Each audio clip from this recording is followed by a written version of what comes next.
এখন তো আবার এমনি কারেন্ট চলে এসছে। এবার লোকটা সে যাচ্ছে, কোন লোকটা যাচ্ছে, সেই লোক যাচ্ছে, সে যাচ্ছে তো যাচ্ছেই, যাচ্ছে তো যাচ্ছে, কোথায় আছে ফোন করলে ফোন ধরে না, শুয়ে বাচ্চা লোক। সে কেউ বলছে মেট্রোয় যাচ্ছে, কেউ বলছে বাসে যাচ্ছে, কিছুই বোঝা যায় না। এমন বাজে একরকম বলছি। একদম ঝামেলা ঝামেলা বিষয়। এমনকি সুব্রত সাহেব বোধ হয় সিআরওতে চলে গেছে, আমার সিআরও 67 সুব্রত সাহেব বোধ হয় গেছে ওখানে, রণজিৎ সুব্রত সাহেব বোধ হয় গেছে, তাই না? সব গেছে ওইখানে। আরে ওখানে বুঝতে পারছো না তুমি, অন্ধকার হয়ে গেছে একদম। আর এসি ফেসি চলছে না, সাফোকেশন, ভেতরে থাকা যাচ্ছে না, বাইরে কনজিউমারের ভিড়, আর সেই কনজিউমার তো চিৎকার করছে, ভেতরে এমপ্লয়ি চিৎকার করছে, ওরা ফিনিশ করছে গরমে উপরে, আর কনজিউমার ঝাড়ছে এমপ্লয়িকে, আর এমপ্লয়ি ঝাড়ছে আমাদেরকে। এই হচ্ছে এই পুরো একদম চেন ওয়াইজ সিস্টেম। হ্যাঁ, আর সুব্রত স্যার ওখানে মুখ চুন করে গিয়ে হ্যাঁ গেছে ওখানে,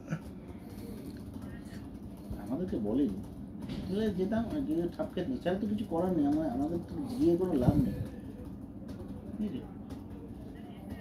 হ্যাঁ, এবার হট করে কারেন্টটা চলে এসেছে, এমনি নর্মালি কারেন্ট চলে এসেছে, এমনকি ইপিএস ফিপিএস কিছুই কাজ করছে না। যখন একটা জায়গায় মানে একটা জায়গায় সমস্যা হয় তো সব জায়গায় সমস্যা এক দুয়ারে চলে আসে। কারেন্টটা এসে গেছে এখন। এবার ইন্দ্রদা বলছে যে এই যে এই ভেন্ডার তো এবার বিল নিতে আসবে, টাকা নিতে আসবে, টাকা তো এখানে, এবার টাকা দিয়ে এবার ঝাড়বে, কিস্তি দেবে, এবার কিস্তি দেবে, এবার 7 দিন ধরে ঘোরাবে এবার টাকা ভেন্ডার। আর সেইখানে মহিলা, ভদ্রমহিলা, সে মালিক ভদ্রমহিলা, এবারে ইন্দ্রদা কিস্তি, কাঁচা কিস্তি শুনে একেবারে সেদ্ধ হয়ে গেছে, এমন অবস্থা। কিস্তি কিস্তি মিস্তি শুনে পুরো একদম ও কোথায় আছে, আপনারা টাকা নিচ্ছেন মুঠো মুঠো, আর কাজ করেন, কাজ করতে পারেন না, কাজ নিয়ে এখন যে সময় অগ্রসর হয়েছে, আমরা পাচ্ছি না, আমরা সেবা পাচ্ছি না, কাজ করছে না। কোথায় আপনার লোক, কোথায়, কোন জায়গায় আছে, কিভাবে আসছে, আরে কোথায় আছে, ফোন ধরছে না, চিৎকার চিল্লামিল্লি, ছেলে মেয়ে তাদের যে সমান, কোনো অসুবিধা না দিলেই পুরো, মানে বলতে চাইছি একেবারে দিয়ে দিচ্ছে সব, গালাগালের পর গালা। বলছি তোমরা লাঞ্চ করোনি নিশ্চয়ই এখন? এই ও আমরাই তো আনতে পারতাম ওটা। আজকে আমরা দেখা করবো বলে কথা আছে না? না, ও আজকে আসবে বলেছে, তোমাদের ডাক্তারের কাছে নিয়ে যাবে বলেছে। ও হ্যাঁ, জানি না, ও বলছে যে আজকে না গেলেই ভালো, বরং তার চেয়ে বরং আমি এখানে চলে আসি।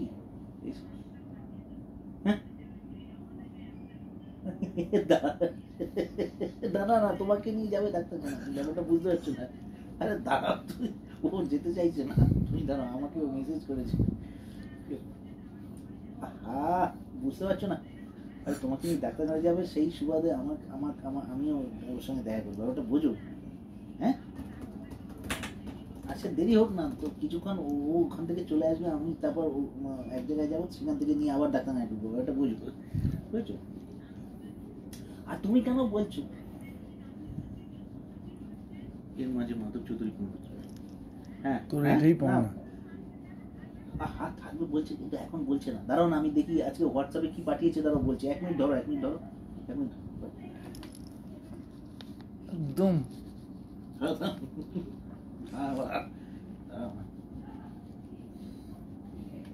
আমি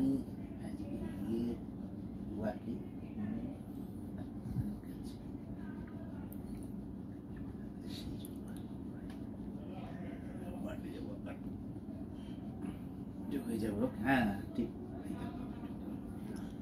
কাট না ফোনটা। হ্যাঁ হ্যালো, বলছি যে আজকে তোমাকে নিয়ে যাবো ইয়েতে, নিয়ে যাবো পুরো ডাক্তারখানা, আসবে, আজকে যাবে না বাড়িতে, ঠিক আছে?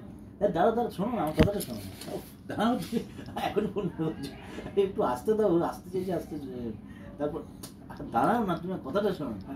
তারপরে তোমরা যাবে যখন, তখন নিয়ে যাবে, তারপর সেই সুবাদে আমার সঙ্গে দেখা হয়েছিল, এই হচ্ছে, বুঝতে পারছো? আরে মাথা না, ও পরে যাবে, সোমবার দিন যাবে বলেছে, সোমবার। আরে এখন তো চাকরির ব্যাপার নেই, এখন আবার পরে তো পরে আসবে, পরে হবে না না না, ও সোমবার দিন দেবে বলেছে। সিভি দিলেই তো, হ্যাঁ আজকে দেবে, কিন্তু সিভি দিলেই তো আর হবে না, আস্তে আস্তে হবে ওটা, সেটার জন্য তো টাইম লাগে।